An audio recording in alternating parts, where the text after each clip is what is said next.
We are in a Tractate Berachot, page 18, גופה, המשמר את המת, אף על פי שאינו מתו, פטור מקריאת שמע ומן התפילה ומן התפילין ומכל מצוות האמורות בתורה. Here we discuss the matter of the Braita, that one who's watching over the body. We explained in the last session, part of the obligation is watching over the body, which not necessarily being part of the seven immediate family, is just a person that he's a shomer. So that person, since he watch over the deceased, even though it is not a dead relative, is exempt from recitation of Shema, from the Amidah prayer, from putting tefillin, all mitzvot in the Torah. Then the Braita continues, היו שניים, זה משמר וזה קורא, וזה משמר וזה קורא. If there are two individuals who are watching over the deceased, so they're taking it over. The one who watch, he can say the Shema, and they just מתחלפים, they're just taking turns. בן עזאי אומר, היו באים בספינה, מניחו בזווית זו, מתפללים שניהם בזווית אחרת. בן עזאי said, choice a scenario if they traveling with the deceased on a boat.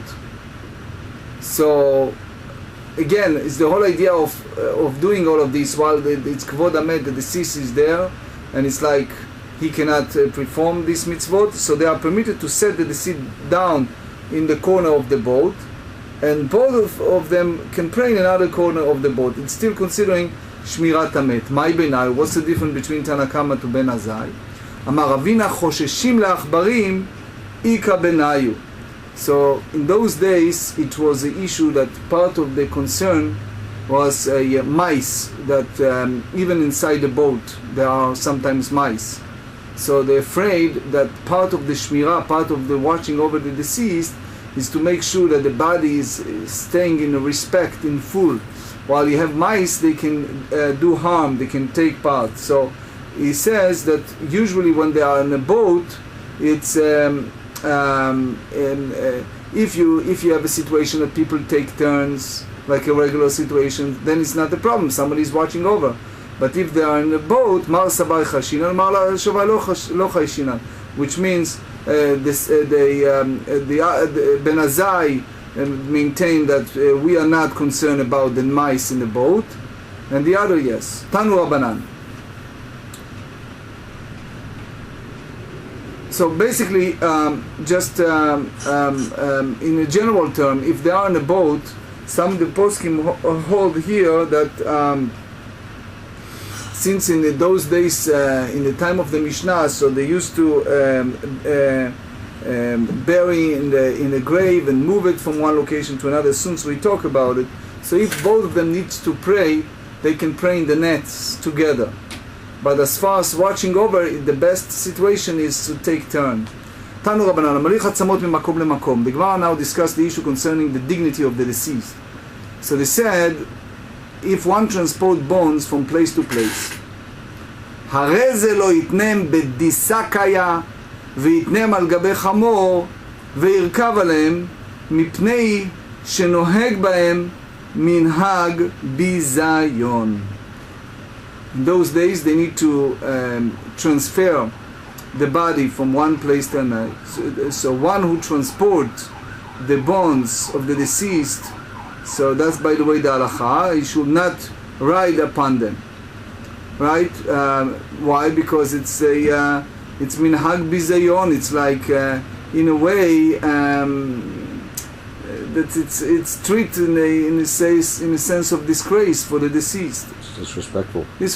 ואם היה מתראה מפני גויים ומפני ליסטים, מותר, וכדרך שנהגו בעצמות כך הוא בספר תורה. Well, in the time of the Talmud, they used to leave the deceased for 1 year, and then they pulling out the body and they bring him to Kivrei Avot, to different location.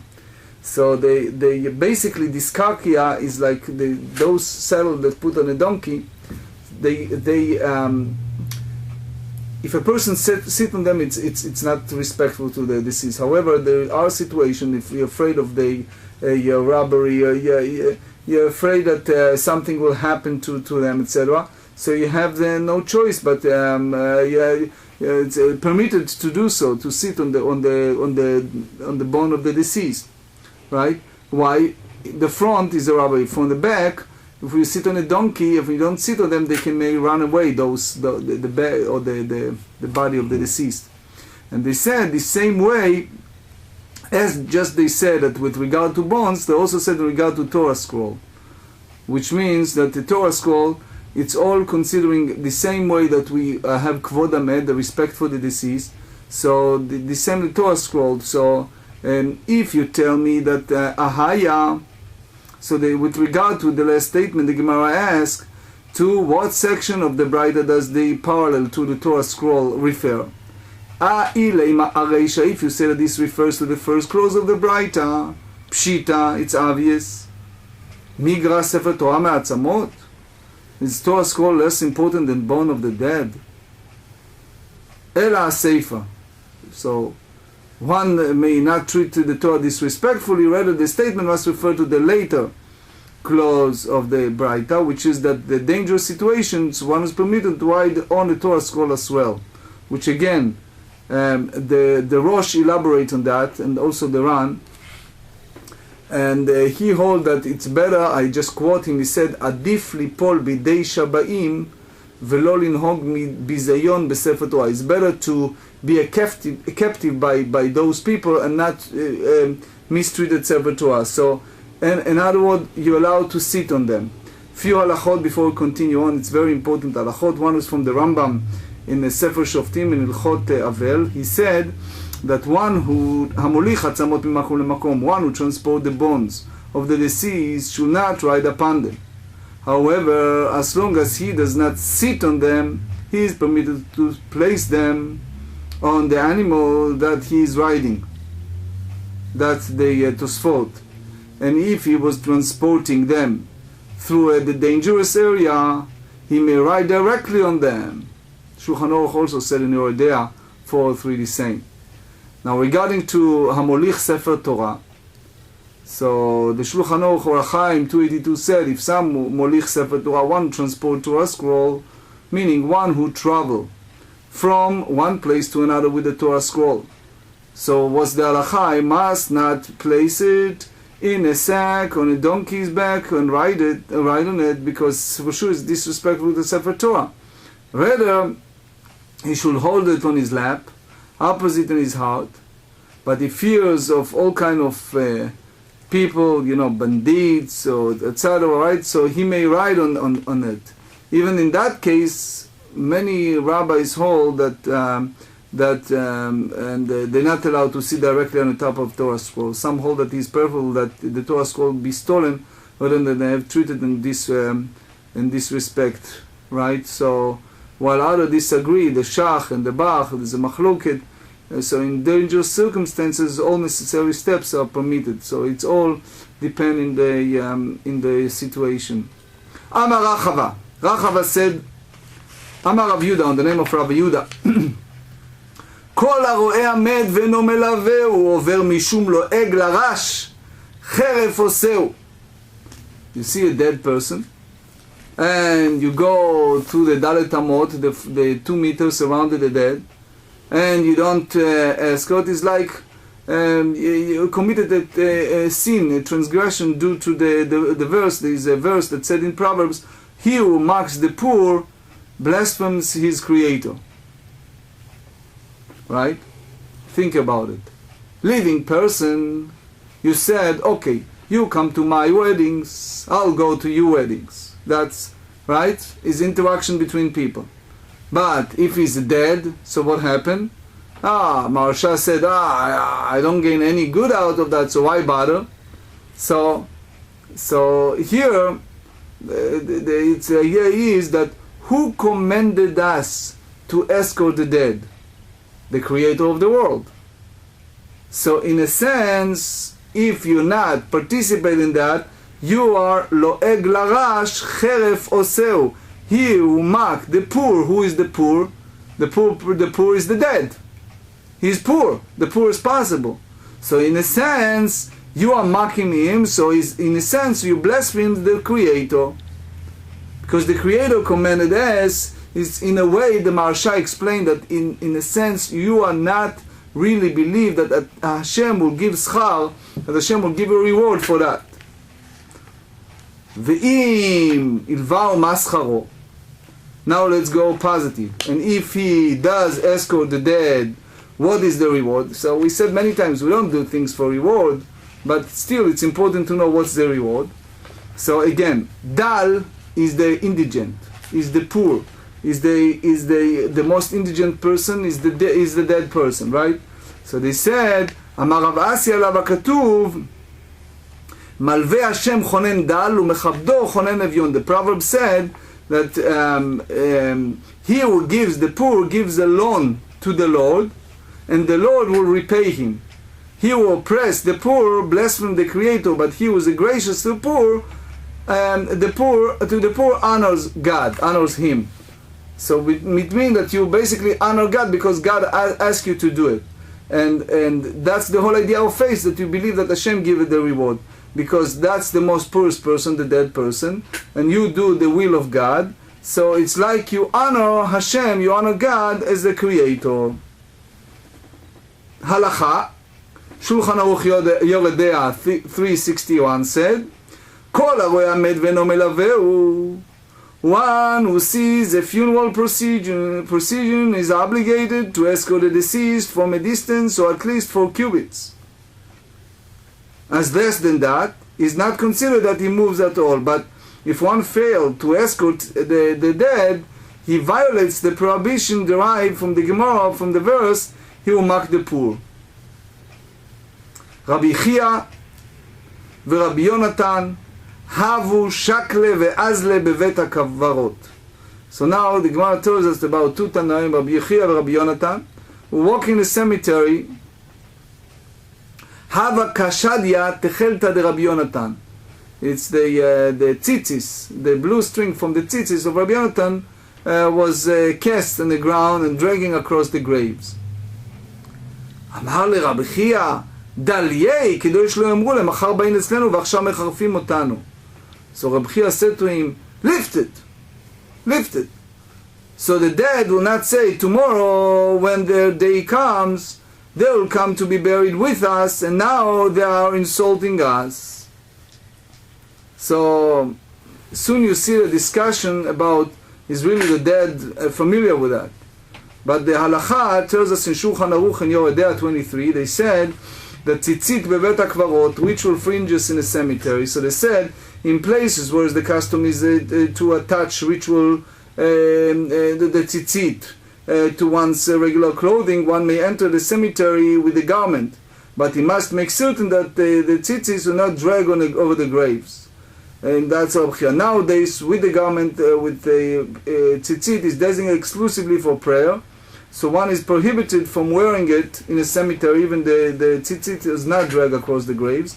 If one was the garment beneath his clothing, is permitted to enter the cemetery. So basically, my Rabbeim used to say, put those who put the tzitzit outside, put it because that's the proper decorum. Amarle. So Rabbi Yonatan said to him, Umi yadei kuleai.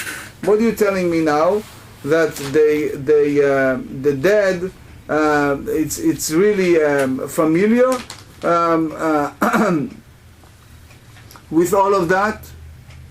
So is v'aktiv v'amitim enam yod'im me'uma. It's written that the dead know nothing at all. So the dead, the ecclesiastics say that for the living know that they will die, but the dead know nothing at all. So if they know nothing at all, what do you tell me that they care if it's a big discussion, especially in Kabbalistic books, what exactly happened after passing and how things turn, but we talk about it in a separate session. Amar le, Rav Chia said to him, Im karita lo shanita, im shanita lo shilashta, im shilashta lo pirshu lach. He says, if you read, you didn't read it twice, or if you review the second time, you didn't review the third time, they didn't explain to you clearly, because the true interpretation is ki hachayim yod'im sheyamutu. The living know that they will die. Elu tzadikim shemidatam kru chayim. Which means the righteous people know that the person will not live forever. No one will stay forever. No one has the full mortality. So therefore, it's the whole idea that they knew that there's a continuation. So the righteous who are truly living know that they will die, which means that they take heed of the fact that one day will die. So they always making a cheshbon hanefesh, and they're thinking about the meaning of their life, etc. That's what Rashi explained here. Shene'emar, now we bring up psukim. It's written in the book of Shmuel 23, Uvnayahu ben Yehoyada ben Ish Chai, Bnayahu, sons of Yehoyada, the son of living men. Ben Ish Chai is one of the name of greatest books, a Sephardic book. It's come from here. It means that it's like bemitato, that he's in life he is considering as a living. Rav Pe'alim Mekabetz El, והוא היכה את שני אריאל מואב, והוא ירד והיכה את הארי בתוך הבאר ביום השלג. So soon we explain the pasuk, but basically in a general statement it's of many achievement. Kabteel, הוא היכה את שני אריאל, he stuck down the two commanders of Moab, and also he went down and slew the lion in a pit on a snowy day. So what does that mean? So he go to details and he said, Ben Benayahu, he was a great man. There's no one like him. Was a great man. So they said, Ben Ishchai, the son of living men, Atu Kule Alma Bnei Meteininu. The rest of the world is not sons of the dead man. Ela Ben Ishchai, the son of man who sins, is that his father was righteous. Shafilu b'mitato karui chai. The Maharsha explained that Bnayahu's father, Yehoyada, was the head of the Sanhedrin, so even he's no longer among the living, he's considering as a living person. Rav Pe'alim Mekabetz El, his many achievements, Kabetz El, Sheriba. Mekabetz El is Mekabetz, gather, El, it's God say. So they explain, Sheriba ve'kibetz po'alim la-Torah, that he increase and improve the achievements of the Torah. V'hu hikai shnei Ariel Moab, he stuck down the two Ariel, the two commandments of Moab. Shelo eniach moto, that means that his stature was such that not leave anyone comparable to himself, lo b'mikdash rishon v'lo b'mikdash sheni.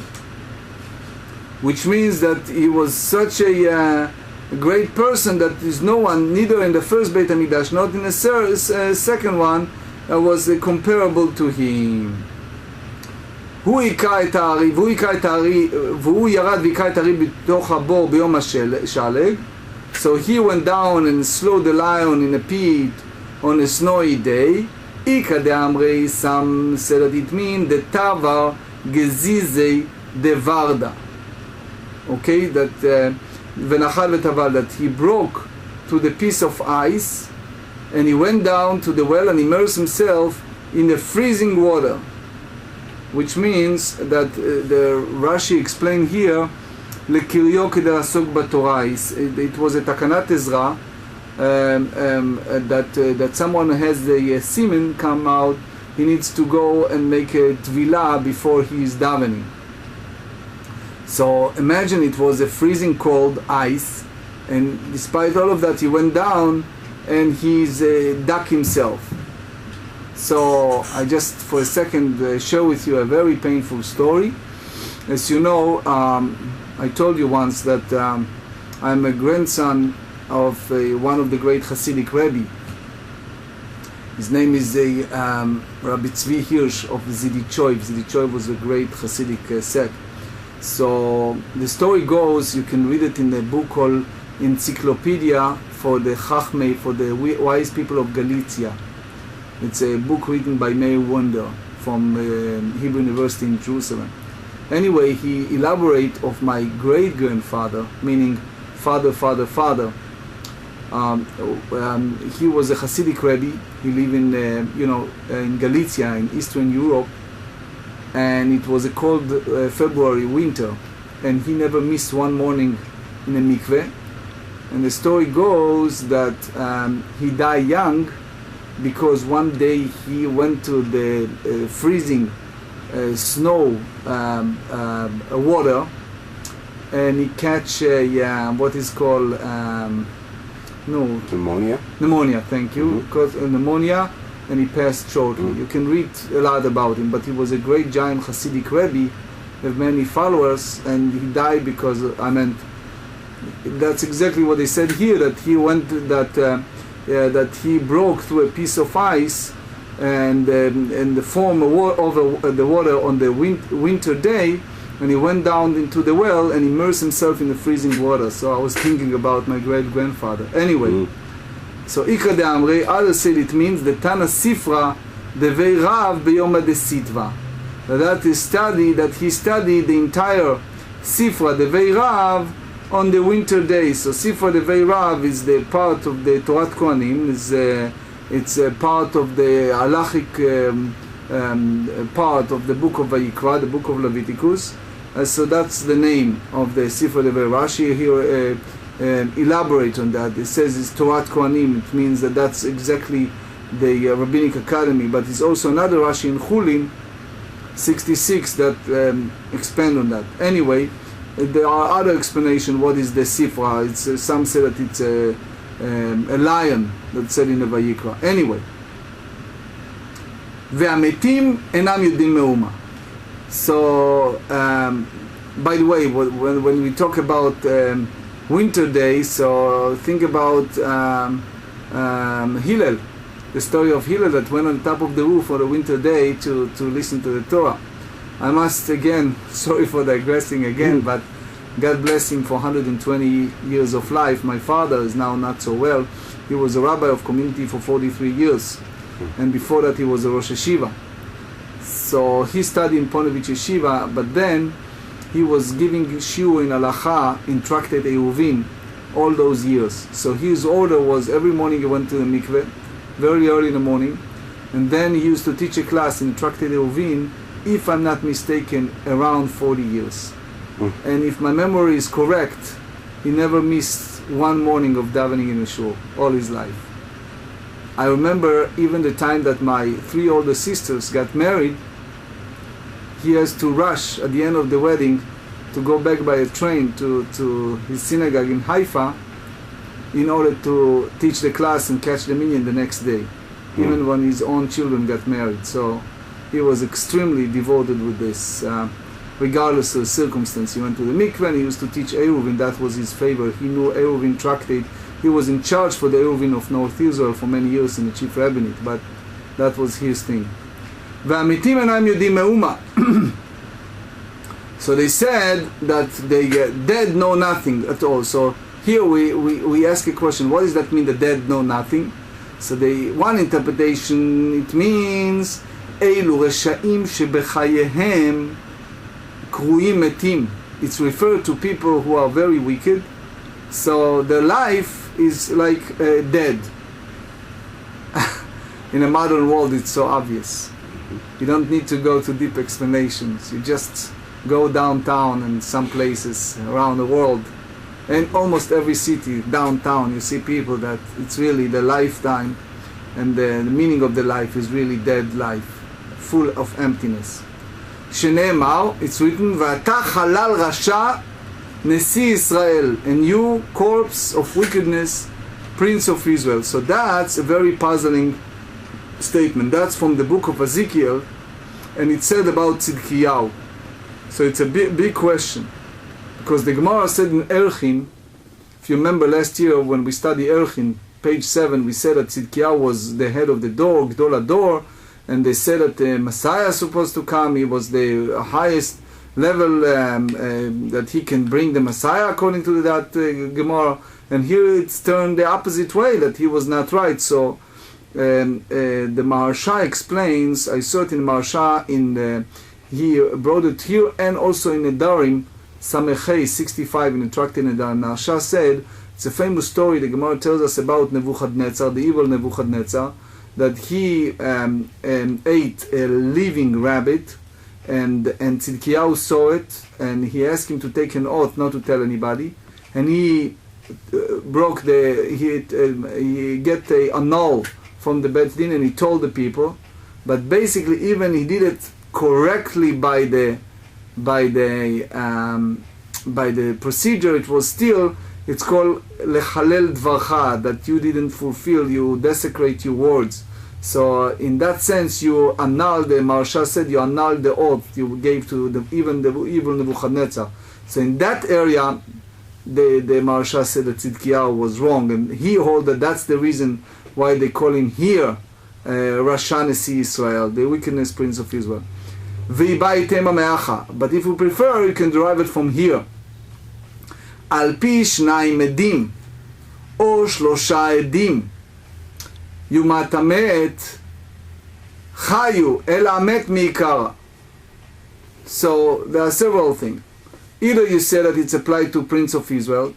So the big question is, you are Tzidkiyahu, you are in charge as the king, and now they reach a level of destruction of the Beit HaMikdash. How come you didn't use your best influence on public to change the situation? Even you are by yourself a righteous person. That's another angle to look.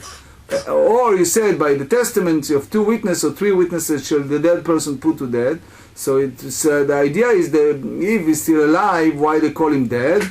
Ela hamet me'ikara. Whether they see the wicked enough to be condemned, he is called dead from outside.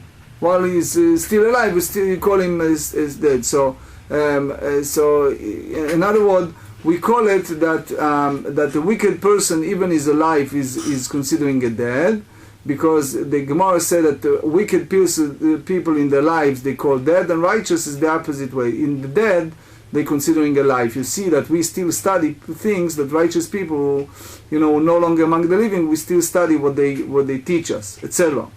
Now, since we talk about so much incidences of dead and dead understanding, etc., there are several stories. 2 words of introduction.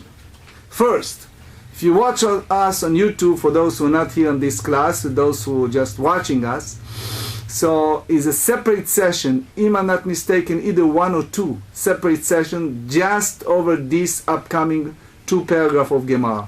So I'm sorry, because of the daf, I'm going to glance over quickly, but those who want to deeply immerse and elaborate on that, you have it on the YouTube in a separate session.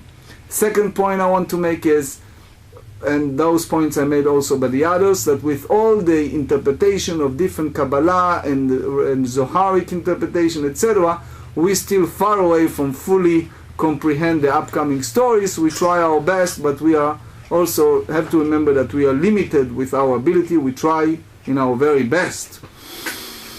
Bnei Rabbi Chia nafuk lekriyatam. The several verses, what does that mean, Bnei Chia? But basically, in a simple way, is that the sons of Chia went out to village, or they have the family estate.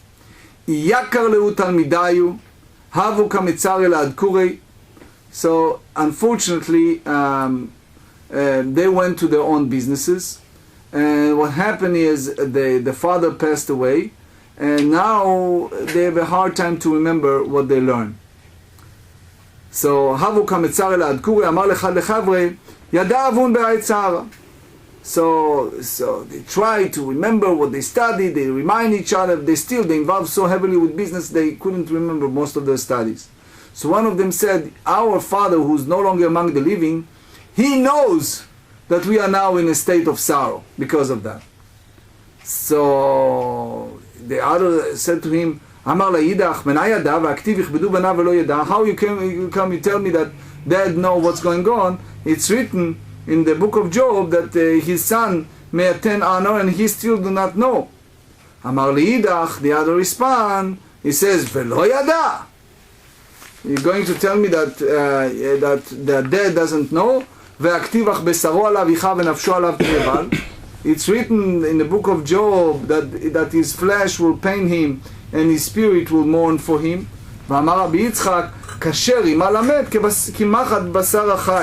So again, in a simple way, it's the worm is as painful to the dead as a needle to a living flesh.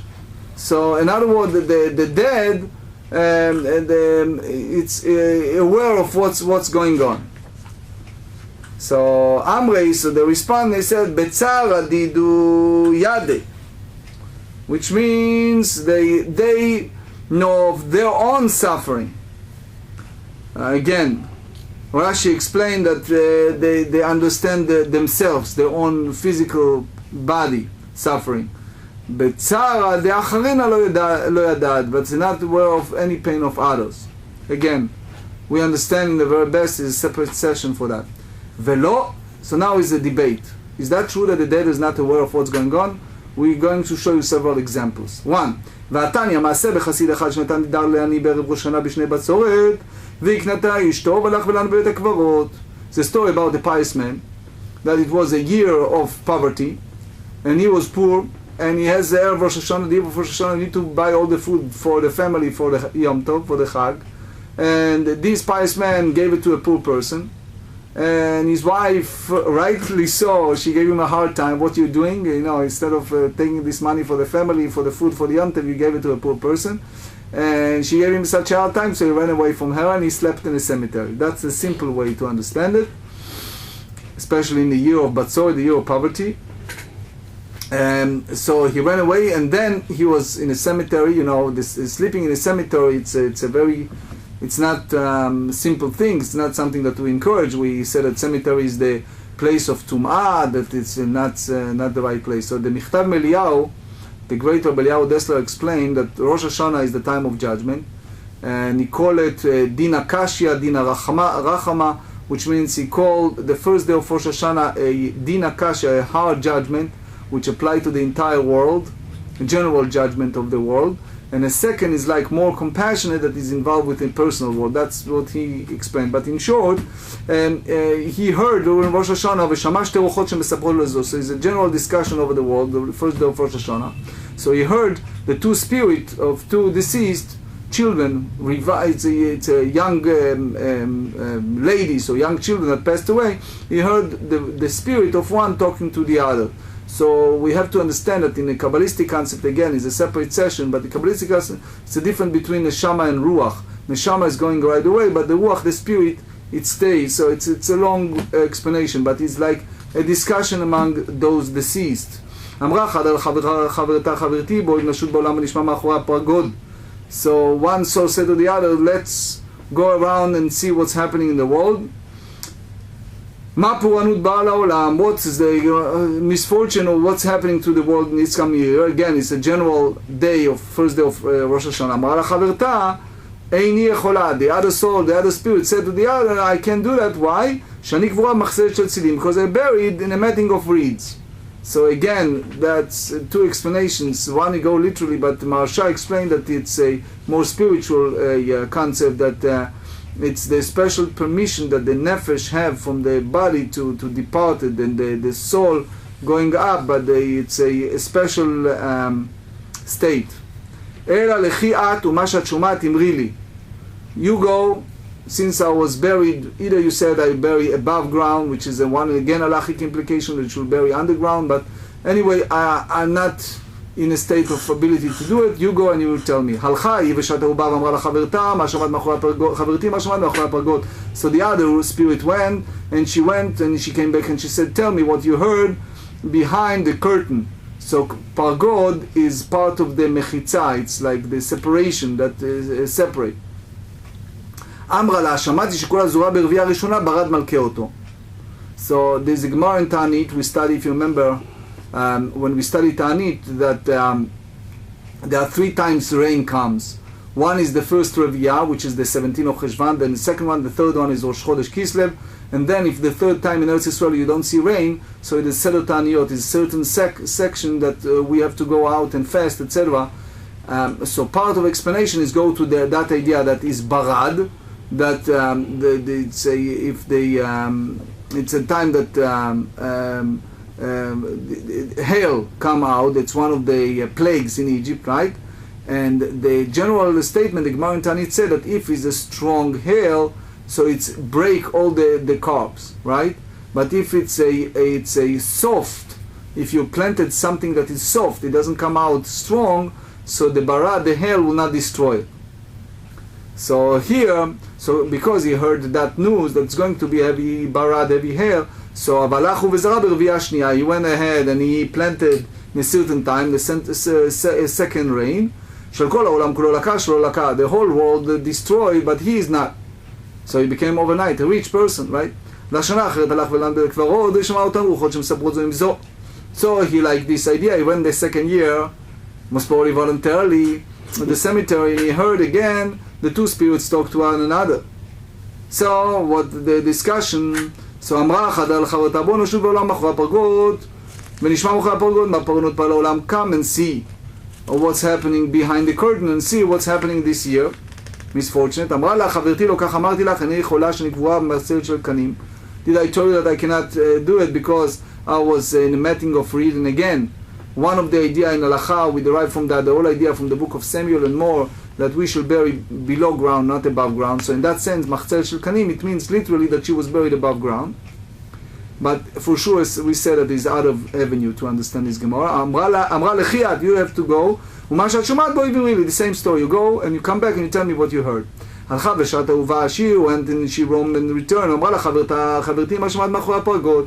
My friend, what you heard behind the curtain. אמרה לה, שמעתי שכל הזוהה ברביעה השנייה שילפו מלכות. Now I heard differently, that whoever planted the second segment of the year, the winter, second rain, let's say you have a dry wind.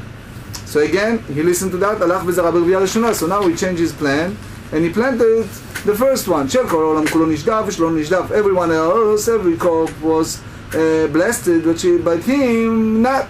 אמרה לו אשתו. Now his wife interfered, and she said, מפני מה אשתקד של כל העולם כולו לקה ושלך לא לקה, ועכשיו של כל העולם כולו נשדף ושלך לא נשדף, how come is the second time that you make it beautifully and nobody else?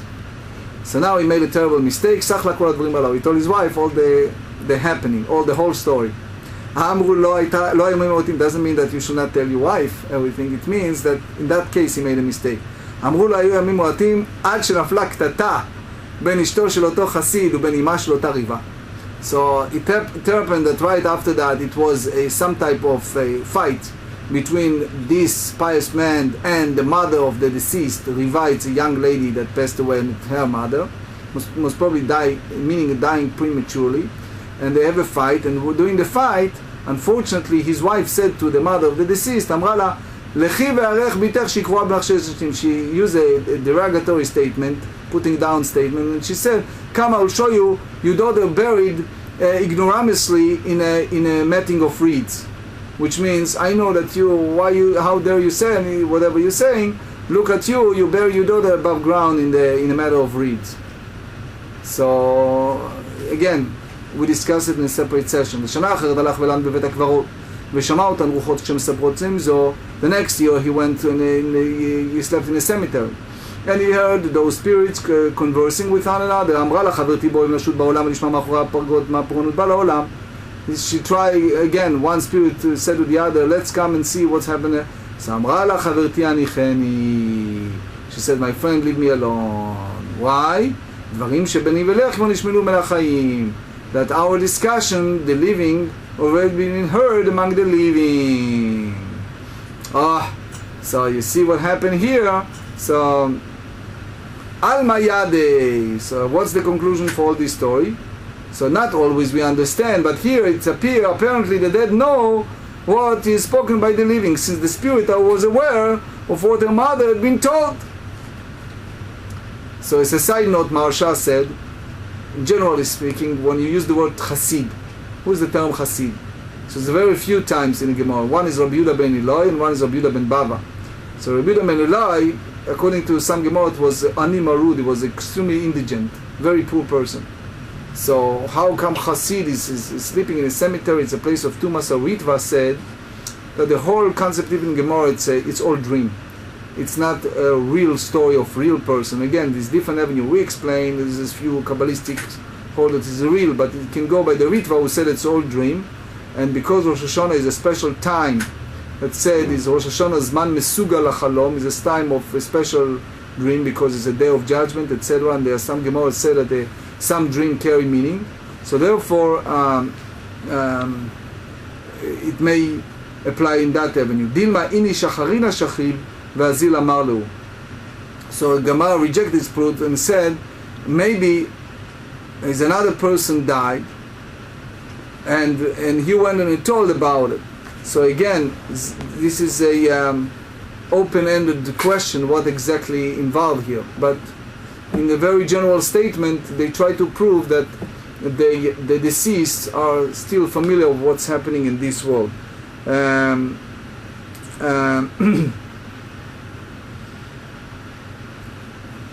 The Tzlach speaks about the connectedness between the body and the soul, because the body is not fully buried, so it's a small relationship with the spirit. Again, we're not going there in the separate session. Tashma, another proof. Zir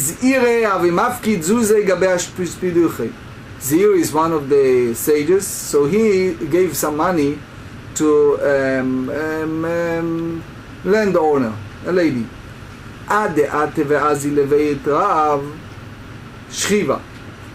So he went to the Beit Midrash to study, and until he returned, all of a sudden, Zeiri realized that, guess what? Kaput. She passed away, and no one knows where she left the money. So what did he do? Azal batrei lachatzav mavet. So Rashi said that he went after her to the cemetery. Again, what exactly it means when he went to the cemetery after her. Some try to deal with that, but anyway, Amarla. So now they have a conversation. Zuzei heicha, where is my money? Amrale, she told him, he answered, Zil shaklinu mitutei betzinor adedasha beduch pelan. So she said, you know what? You have to go behind the door in a certain place. I hide it in the. She gave him the exact location. Where's the money? And she add to that, and she said, "Ve'ema la le'ima," and tell my mom, "Teshader la masrikai ve'guftai dekuchla." Simply speaking, you say that she wants the hair comb and all the cosmetic stuff.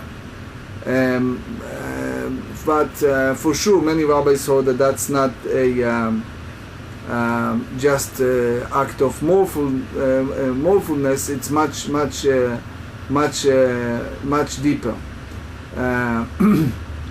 But anyway, behade planita de atya lemachar. She gave the name of a person, so and so. It's a person that's about to die and will be here tomorrow to be buried. So with that story, which again is a very mind-boggling story, the Gemarah tried to prove Alma Yade, that because she said so and so is about to die, which means that the dead know in advance that what's going to happen, that somebody else they're familiar with what's happening in the world affairs. So the Gemarah rejected, and he said that's not the story. Dilma duma kadim umachriz leu. We said in Hallel, now in Rosh Chodesh, we said in Hallel, what do we said in Hallel? Velo chol yodei duma. What does that mean? So is the literature they talk about in the entity, heavenly entity, like you call it an angel. Rashi said that the angel appointed over the soul of the dead. The Gemarah said in Sanhedrin 94 that it's a special angel that announces who is coming, etc., etc. It's not the angel of death, but it's the angel that announces it. Again, it's above our scope of understanding, but in general, the Gemarah rejected, and they said perhaps Duma, that name of that entity, announced that the dead is coming. So the soul heard, and that's the reason she said it so and so to Rav Chizda.